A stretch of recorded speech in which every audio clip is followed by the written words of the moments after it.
Greetings, friends and family, Facebook Nation. Nobody says that. Nobody says Facebook Nation. Well, I just did.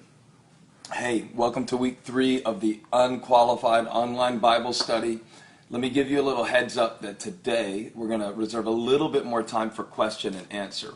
So what I'd love for you to do is, while I'm talking, at some point ignore me and type in your questions, because now hopefully many of you have had the opportunity to read through a little bit of the book, at least a chapter or two, or maybe listen to some of the sermons that we've been preaching.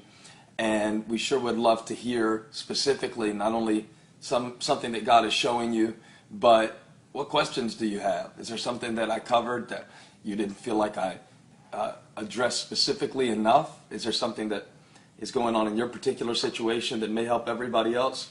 We really want to hear from you. So if you would take the time to send those questions, I may not answer them as I'm doing this teaching here at the beginning. In fact, I won't. It would be very difficult. I can't do two things at once like that. I'm not a woman. What do you expect me to multitask? But I would love to hear from you, because our team will track them. And then at the end, I'll go back and hit a few. Definitely won't get to all of them, but if yours is any good, we'll probably see it and we might answer it. But how are you doing today? Are you happy? Are you feeling well? How's the weather where you live? Did you eat lunch? Did you eat breakfast? Is it nighttime where you live? Are you enjoying a midnight snack? Are you perhaps participating in some sort of some dietary restriction right now where you can't eat lunch? That would be bad. I'll tell you what, I didn't eat lunch today, so I may be a little lightheaded, I may be loopy. And if I say anything that is offensive to you or seems not to make sense, I want to blame it on the fact that I skipped lunch. We've got a pretty busy day around here today. When I get done spending time with you wonderful people, we're going to be sharing with some different people on the subject of the book. By the way, I wanted to give you an update for those of you who have supported the book. I thought you would be glad to hear a few things. That Unqualified has been ranked by Publishers Weekly in the week that it released as the number 4 hardcover nonfiction book. That's in the March 14th issue of Publishers Weekly. It also placed on the Wall Street Journal bestsellers list, as well as Washington Post and USA Today. So we were happy to hear that. I thought you'd be glad to hear that too. And in honor of those accomplishments, I wore a shirt with butterflies on it today. I thought that would bless you to see me wear some butterflies on my shirt. So how could you do any better than a butterfly shirt? Hey, thanks for sending in your questions. Keep them coming. Please remember, you can go to IamUnqualified.com and get the archives for all of the broadcasts. Here's what we've covered so far. In week 1, we talked about failure. In particular, we talked about framing your failure. It's been said that failure is never an identity. It's always an event. And we talked about, through the life of Peter, how to reframe your failure and allow your failure to actually serve your future rather than imprisoning you in your past. I think one of the things that makes us feel unqualified, which isn't a main topic in the book, but it's certainly something that we reference on the periphery, that paralyzes people from accomplishing their purpose, is this thing of feeling, to quote Bono, stuck in a moment. There has to be a sense in your life that anything that happens to you, whether it was good or bad, goes into the category of useful for God's purpose, or else Romans 8:28 is a lie, and I happen to believe in that verse, that all things work together for good. So you have to understand that out of your greatest pain will often come your greatest purpose. And we talked about framing your failure with the grace of God, understanding that He's the one who's actually orchestrating the big picture of your life, and even the broken pieces have a place in that picture. Hopefully that encourages somebody today. On last week, we talked about your sphere, who's drawing your circle. A lot of times our comparison, our pretending, and even our feelings of inadequacy are a result of trying to operate in somebody else's circle. I use circle because the Apostle Paul used it in 2 Corinthians. He talked about a sphere of influence. And he was actually saying that when I stay in my sphere and serve, I don't have to compare myself to anybody. I don't have to measure myself by anybody. And that's a little bit of what I want to talk about today. I want to use as a title for this study, I want to talk about the estimation game. This is something that I referenced in a sermon a few weeks ago. And I actually mentioned that I may go back and preach on it, but as I was praying about and considering what we should talk about today, it came to me that we should talk about this idea of underestimating and overestimating. And just to get you thinking along these lines, I want you to take a moment mentally and consider how many estimations or how many estimates you made today already. For some of you, it's like in the morning, it's early, you're just getting started. For some of you, you made an estimate this morning, as a matter of fact, what time you would need to get up to do everything you needed to do before you left your house or before you left your dorm, okay? Or before you sent your kids off or whatever. You made an estimate about what time you would need to leave based on your estimate of the traffic. For some of you who exercise, I exercised this morning. I made an estimate about how much weight I could pick up without popping, straining, or breaking something and embarrassing myself. And sometimes I overestimate. Sometimes you underestimate. You can actually do more than you think you can do. This idea of estimation. You estimated which pants would still fit. Hello, if you've been putting on a little weight when you went to get dressed. All kinds of things we could talk about on a small micro level. But I want to bring the concept out a little bit and talk about how our estimations are connected to our destiny. And to do that, I want to go over to Numbers 13. Now remember, this is not meant to be a sermon. This is not a long-form study. So I'm just taking one thought, not necessarily something directly from the book, but a concept that comes from the theme of the book and elaborating on it a little bit. Don't forget to send in your questions as I'm talking. Not necessarily relevant to what I'm talking about right now, but maybe what you've been reading in the book. And I want to tie it all together here at the end. But when I think about the connection of estimates and destiny, and I'll make that make more sense as we go, I immediately go to the valley of Eshcol in Numbers 13. This passage, in particular this one verse, even more specifically the second half of one little verse, has helped me to understand a lot of my problems and put a perspective together, maybe more than any Old Testament verse. And it's one that I reference a lot when I'm preaching, because so many times in my life it has been the limiting factor on what I'm able to do. And the verse says in Numbers chapter 13, verse 33, I'll give you a minute to find that if you want to follow along. Catching up on the context, remember that God has miraculously delivered his people out of Egyptian slavery. They no longer have to serve Pharaoh. They no longer have to make bricks with too little straw and too little mud. They no longer have to explain to their children why they're captives in a strange land. They're on their way to the land that God promised Abraham and Isaac and Jacob, a land that is flowing with milk and honey. And some spies go into the land at the behest of Joshua to check out the land and see what it's like. Bring back some of the grapes if you can, so we can see what we're getting into, so we can experience a little bit of what God has prepared for us as we prepare to take this land and possess it by faith. And on that fateful trip back, as the spies considered the blessings that they had seen as well as the battles that were ahead, they bring a report to Moses, not centered around the goodness of the land, although they mentioned that, but centered around the size of the enemy. And one thing they said is our text, kind of our snack for today. I want to look at it in Numbers 13, verse 33, where the spies report back to Moses, "We seemed like grasshoppers in our own eyes, and we looked the same to them." We seemed like grasshoppers in our own eyes, and we looked the same to them. Where to begin? This verse has so many different implications and applications. Maybe I'll tell you a little story.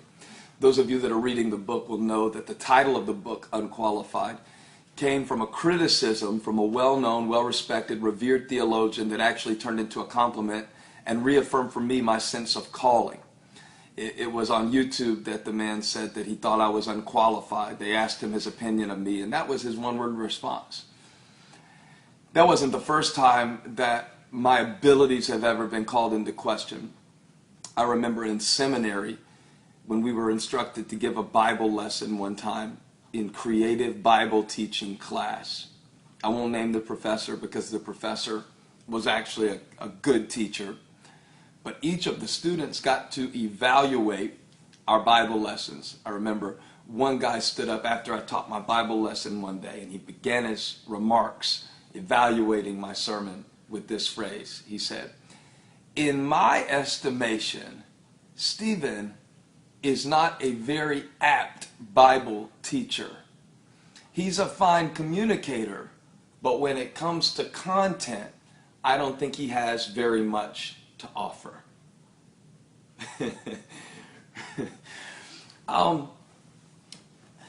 Well, everything I need to know about his assessment is contained in the first phrase. In my estimation.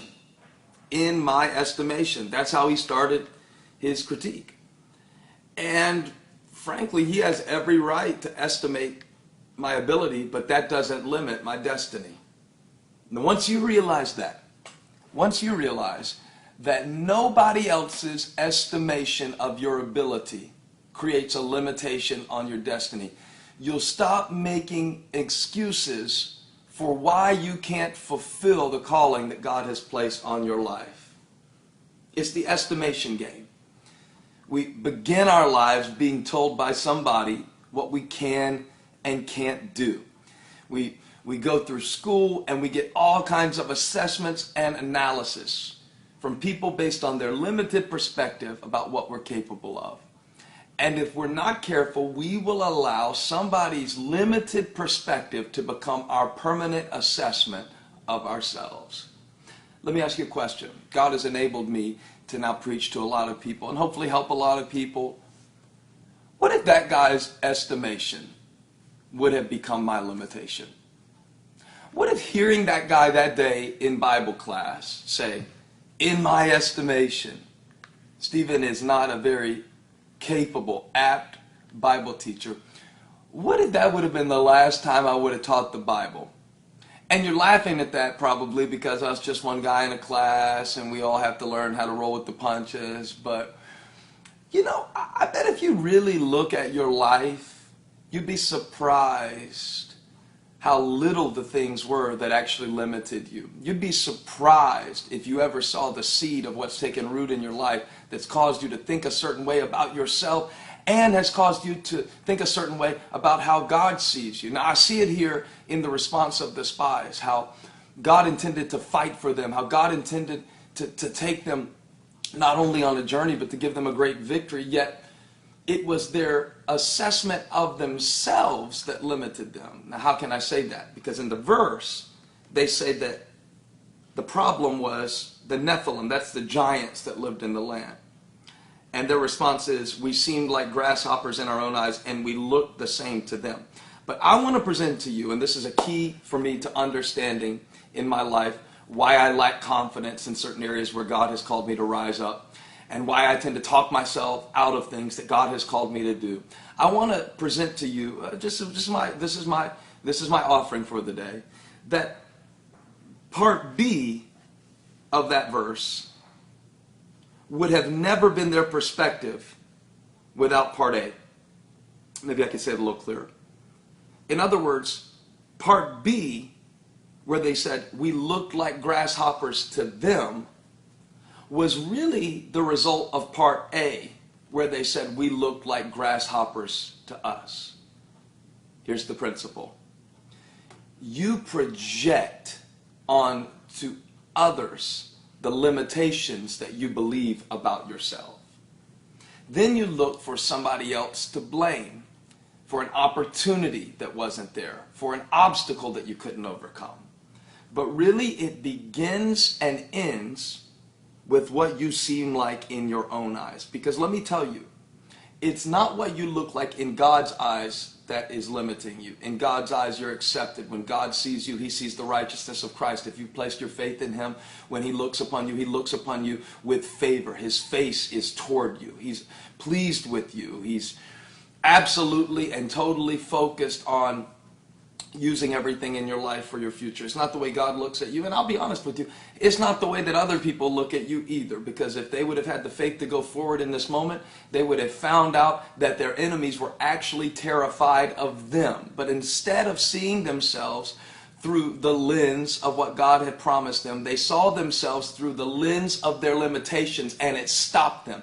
It wasn't the enemy that stopped them. It wasn't the size of the giants in the land. It was their limited perspective of what was possible with God. In other words, it was an incorrect estimate. They played the estimation game. And we do this every time we look at an opportunity, and we do this every time that we look at a relationship. We estimate, we try to size up the situation according to what we can see. But the problem is, if all of your estimates are external, then what place does faith have in your life? If all of your estimates are external, what place does faith have in your life? We walk by faith and not by sight. So it is a dangerous thing for you to let somebody else's estimate of you limit your destiny.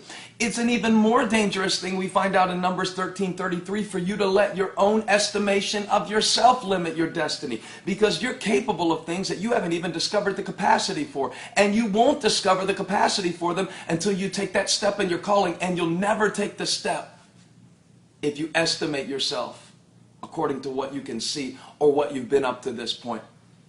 And this is where the better word that God speaks over our life comes into play. And this is where some of us need to fire the internal committee of critics that set up camp in our mind and convince us that we're not capable of fulfilling our calling. I'm going to tell you what I believe, and then you can comment and we can talk about it a little bit, is that if part A, we seem like grasshoppers in our own eyes, if that had not been the focus, then it wouldn't have mattered what they looked like to the enemies. In other words, if the size that they saw themselves reflected the internal reality of God's power within them, it wouldn't have mattered what they were up against. In fact, we know this because the next generation went and defeated those same enemies, those same descendants, and nothing changed except their perspective. Nothing changed except the way they saw themselves. Nothing changed except Joshua being willing to be strong and courageous. Nothing changed except the voices that they listened to. In my estimation, Stephen is not a very good teacher. Well, maybe he was right. I probably had a lot to learn and still do, and I can get better every day. But your estimation does not determine my destiny. Do you know how many people tried to tell me that starting a church was hard? And it was. It was very hard to start a church. It's still hard to pastor a church. It's the hardest thing I've ever done in my life. In fact, it's the only thing I've ever done in my adult life. But every day there are new challenges. That doesn't limit my calling. Every day that I've come up against things, I could say in many ways I underestimated how difficult it would be to pastor a church, but I also underestimated the grace that God would give me to do it. And usually when we look at a situation, the only thing that we see on the surface is all of the limitations within ourselves, and as well as all of the opposition that's facing us. But I believe to truly get an estimate of what you're capable of, you can't take your estimate from others. You can't take your estimate from yourself.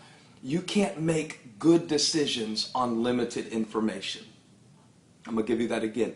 You can't make good decisions on limited information. And the problem with what you know about yourself is that it's limited. It's limited. You don't see all there is to see of you. You don't see the wisdom that you're going to have as you engage the calling that you've been given. You don't see the people that God is going to send you as you set out to accomplish what He's put in your heart. You don't see the resources that are going to flow. You can't see it. You can't see it from here. You only see it when you move in faith. Abraham couldn't see the land he was going to. He had to set out. If he would have only estimated the difficulty of the journey, he never would have made the first step. And that's the problem with estimating yourself. You can't trust the estimates of others because they only see you from a certain perspective too. The only one who can make a correct estimate about your capability and your destiny is the one who created you and knows exactly what He put inside of you and what He has planned for you. For I know the plans I have for you, declares the Lord. Plans to give you hope in a future, prosper you, not to harm you. That's God's estimation about your future. So I feel like preaching. Now, what questions do you have? Because today I feel like there's somebody who has either been overestimating the size of the challenge or underestimating the power of God, and both will keep you stuck. On the other hand, maybe you've been underestimating the size of the challenge, so you haven't been preparing for it. But I want to talk to you. I want to hear what you've been reading in the book and hear how this is hitting you. Erica wants to know, how do I successfully move forward from a past mistake when the people around me want to keep me tied to it? Maybe you need to get some new people around you. Maybe you need to change scenery. Maybe you need to realize that there's nothing anybody could have tied Samson with that he couldn't have broke as long as he kept connected to the source of his strength. Kimberly Hill wants to know how, she says, you often talk about staying where you are. How do you know if staying in your situation is contributing to your spiritual and personal failure? You always look for patterns. You can always find a reason to disengage from a relationship. One well-respected principle that I trust talks about 80-20, and it talks about how people have the tendency to leave the 80% that they love for the 20% that's not going well. So they jump from 80 to 80 to 80 to 80 over the 20, and eventually you end up stuck with 20 when you could have had 80. But I think that when you're in a situation that has developed toxic patterns, then it's time to look at something new. And God will show you that through many different ways. And I wish I could have a conversation with you about it, because we could probably figure out whether you should stay or go. But I will tell you this, a lot of times, our biggest need isn't to move on to a new situation, but it's to find new strength to deal with the situation. So we don't run around trying to fix everything but ourselves, which is the thing that God wants to work on the most. Mike wants to know, how do you find balance between developing a driven, focused plan of action for your life versus allowing your faith in God to guide you? They're not opposites. They're not opposites. Balance says that they're two opposite things on the scale. And I know what you mean about that. But I believe that one of the ways that God will guide you is through the internal drive and ambition that he puts in you. Paul said, I press toward the mark. That wasn't antithetical to grace for Paul. It was all a part of it. The grace of God motivated him into growth. So growth and grace are not opposites. They work together. And the more you can see them, not as competing factors, but actually as conjoined, contributing factors to your spiritual growth, you're going to be blessed by it. Stacy wants to know, I'm a single divorced mother of 3. It seems like all my major relationships have ended in being abandoned. How do you handle repeated failures? Again, there are times when you have to take a look at yourself and say that I've been in this situation, and that situation, and that situation. What about me needs to change?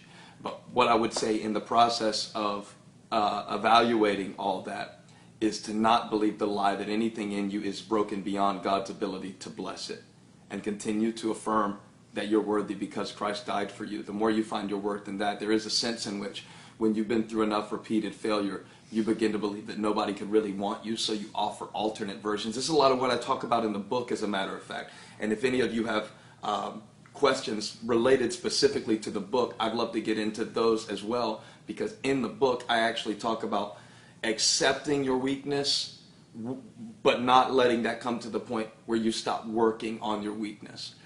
And so one thing is, when you've been through a lot of betrayal, you always blame the person or abandonment. They left me. But sometimes it's something in you that you're going to recreate, as long as you're pretending to be something that you think people want, rather than offering your real self to them. So there are many factors there, but there are a few thoughts to get you started. How do you deal, Sean wants to know, how do you deal with leadership that deems you unqualified to carry out responsibility? I believe that God places leaders in our lives sometimes, not to say not ever, but to say not now. There were times in my leadership where I served under someone who knew I wasn't ready for a responsibility yet. And my trust in them to know when I was ready and not beat the door down is, I believe, why God gave me the opportunity. And there are a lot of stories I could share about that. But sometimes it's a matter of trusting the timing and knowing that when God gets ready to open a door for you, no one can shut it. You don't have to kick it down. You don't have to rebel. You don't have to rail against the establishment. You don't have to burn down the place because they didn't give you a shot. When God promotes you, promotion doesn't come from the east or the west. It comes from the Lord. And he found David in a sheep field. His dad didn't even want him in the room. But David was the king because God chose him. So if God chose you, nobody can stop it. Believe that. Trust that. Be faithful in little. God will make you faithful over much. Audrey wants to know, I changed my perspective, but it's hard not to slip back into old ways of thinking. How do you keep your changed perspective? Be transformed, Romans tells us, by the renewing of your mind. To me, that doesn't sound like a one-step overhaul. It sounds like a daily process. Perspective is a choice. Perspective is a decision. Perspective is a daily, constant, almost moment by moment decision. What am I going to focus on right now? I'm going to drink a little bit to that. Remember, if you're enjoying this Facebook Live, it's sponsored by Pellegrigio. Is that what we call it? We call this Pellegrigio. Is it the correct pronunciation? No. But that's what we call it. Let's take a couple more. I hope you guys are enjoying this. If you're enjoying this, maybe type in amen in the comments, just so I can know you're getting something out of it. I certainly enjoy presenting this. We're talking about the estimation. The estimation game. We're talking about this from the subject of my book, Unqualified. And we're talking about how the moment that you allow your own estimation of yourself, your capabilities, to become the only defining factor, you're always going to be limited by your perspective. And your perspective is not complete. Abraham said, I'm old and well advanced in years. How can I have a son? Okay, that sounds reasonable. His estimate was based on his physical state. But God saw something different. God saw the potential for supernatural. So we're going through some questions right now on that subject. If you're just joining us, we're talking about how we often miss our destiny because we have limited estimation ability to see what's possible in a situation. Sometimes we're limited by how someone else sized us up, but God wants to give us a true measure. So, Annette says, I second guess myself all the time, and that makes me feel like I can't do anything. How can I get over self-doubt? The error in thinking that I see is reflected in the question. You don't get over it in the sense that it goes away. You get through it by facing it head on every time with action. You don't think your way or pray your way past self-doubt. You don't come to a point where now I've accomplished enough and I no longer doubt myself. I'll tell you why. Because as you become competent in one area of your life, what is required for you to continue to stay on that level changes. So you might get very good with a toddler, but now your toddler is 7. That's a different skill set. Now your 7-year-old is 17. That's a different skill set. Now you're an empty nester trying to find out how to have meaning in life. That would be on the parental end. In church growth, I may be competent to manage a church of a certain size, but the moment I get that down, everything changes. So everything is in a state of change. And so you're always going to doubt yourself somewhere. You may feel like, hey, I really feel like I'm competent in my job now. I've been doing it 13 years. But there's going to be somewhere in your life where God is going to allow you to feel weak. That's a gift. That's a gift. The weakness makes you lean into Him. It keeps you from becoming unbearably evident. So receive the self-doubt as a gift that is leading you to greater faith. Rather than trying to push it away or run from it. Those are the two mistakes you make. Face it head on. Hello, self-doubt. What did you come to teach me today about what is possible with God and what God is able to do? Armand wants to know, how do you shut out the estimations made by others when you start believing them? How do you shut out all the estimations made by others when you start believing them? I think we see an estimation happening in 2 Corinthians, where the Apostle Paul is going up against the super apostles who are telling the church he's not qualified, and many in the church at Corinth are going against it. But instead of trying to prove himself to them through his strengths, Paul actually says, I glory in my weaknesses. And by embracing his weaknesses, he finds out that God is present in his weakness, which brings us to the great theme verse that I use for the book, which is 2 Corinthians 12:10. When I am weak, then I am strong. So he found strength through weakness. Your tendency, man, is going to be, I'll show them, how you like me now. And if your effort is all channeled toward proving yourself to somebody, and you put the approval in their hands, you're going to be waiting on them to rubber stamp your life. But I want to ask the question, who gave them the stamp to begin with? If you're at peace with God and you're making progress in your life, that's enough right there for you to make progress with, for you to feel satisfied with. So I think you got to be very careful who you allow to sign your report card. You got to be very careful about your motivations, because if you give them the power to judge and assess your worthiness as a person, people can give you feedback. Don't get me wrong. We need to learn from people. We need to listen to people. Some of you are not listening to people who love you right now, and you're going off in directions, wasting energy, where somebody who really does see a weakness in your life could help you to see it and help you to address it. I'm not talking about shutting out all of the voices. I'm talking about the contradictory voices that will sometimes line up to oppose what you know God has called you to do and what people in your life who love you have affirmed. The guy who told me that I wasn't a good Bible teacher didn't know me. He heard me teach for 5 minutes. The guy who called me unqualified has never met me. So how can he come to that conclusion about me? So I don't really receive a level of feedback from somebody that does not correspond with their level of knowledge. I don't really care too much if somebody who doesn't know anything about the Bible thinks I'm a good Bible preacher. On the other hand, if somebody thinks I'm amazing, but my wife thinks and she doesn't. My wife thinks I'm pretty great, just being honest with you. But if her assessment of me is that I'm not present, or that I'm not making her feel loved, I don't care how many people think I'm cool on Facebook or like my post. This goes to our sources of validation. And when we allow people that don't know us or necessarily want the best for us to become our source of validation, we set ourselves up for instability, and then we're never going to be strong, because we're trying to build, like Matthew 7 says, on sinking sand rather than on the rock. Suzanne, when are you supposed to wait on God or take action? When are you supposed to wait on God or take action? You know, Suzanne, that's a question that you'll wrestle with every decision for the rest of your life. The tension of trying to decide whether or not I'm supposed to be patient right now or move forward. I'll tell you one thing. If you're asking that question, that's a good sign. But I'll tell you another thing. Often we confuse passivity with patience. And often we say we're waiting on God to reveal something that we don't know, and we're not even doing what we do know that He already told us to do. So I always try to check my life and see that there is a lot within my control that I'm not doing as I wait for what is outside of my control to be revealed or fulfilled. Hope that helps.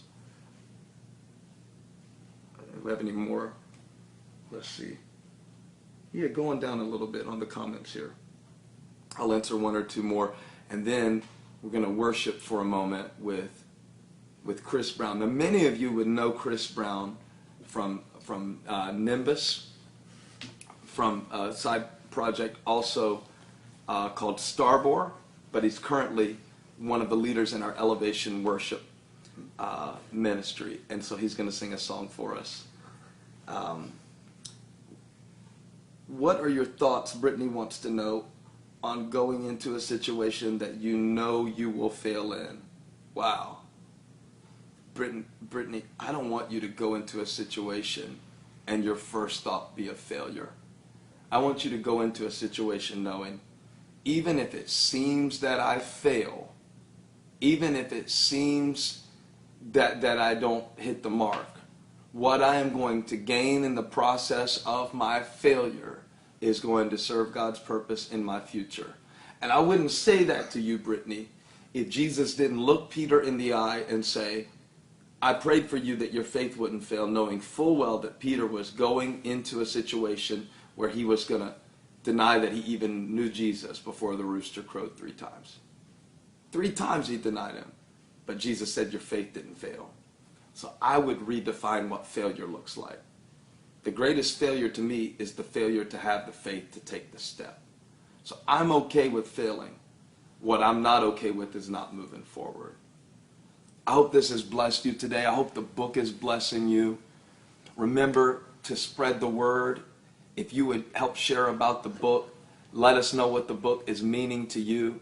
It would mean so much. We've got one more of these left next week at 1 p.m. Eastern Time. If this blessed you, if you got something out of it, leave a comment, share it with a friend. Hashtag I am unqualified to get the word out on all of your social media.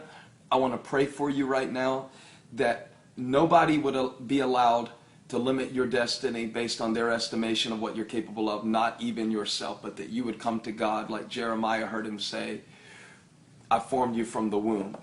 Don't tell me what you can and can't do. The anger of the Lord burned against Moses when he started telling God all of his limitations. Moses started sizing himself up based on his estimation of what he could do and who he was. But God said, I made you. I made your mouth, and I'll put my words in them, and I'll speak with you, and I'll be with you, and I'll meet with you face to face. God wants you to know today that nothing has the power to limit your life other than your unwillingness to believe what God has already spoken over you. Let me pray for you now to believe that in faith, to believe that he's made you competent. Father, I thank you that you are not limited by what I see in me or what anybody else sees in me. But I thank you that you're working in my life, and I thank you that every person that is connected with us today, these thousands of people who have joined in for this study, are receiving fresh faith for the fight that's ahead. That they will not look like grasshoppers in their own eyes, but they would begin to see, I am strong, I am capable, I am competent, I am able, I am courageous. And when they see it that way, that the giants they saw before would no longer overwhelm them, but they would begin to see opportunity and grapes in the land of Goshen, and they would press forward in faith for what you have next for their life.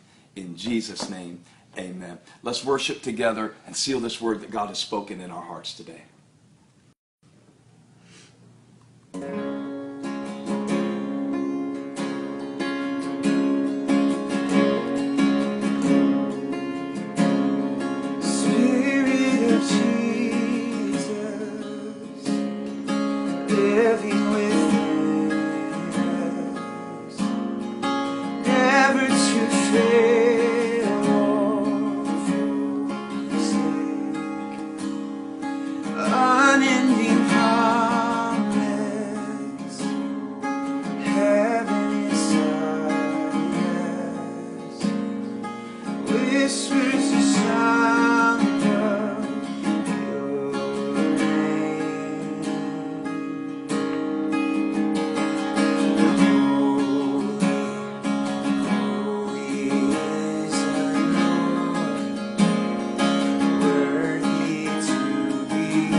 Thank you so much for tuning in today. We hope this has been an encouragement to you in the middle of your week or whenever you're watching it. Don't forget, next Wednesday, tune back in for our final broadcast, this final Bible study with Pastor Stephen, 1 p.m. Eastern Standard Time. We'll see you then.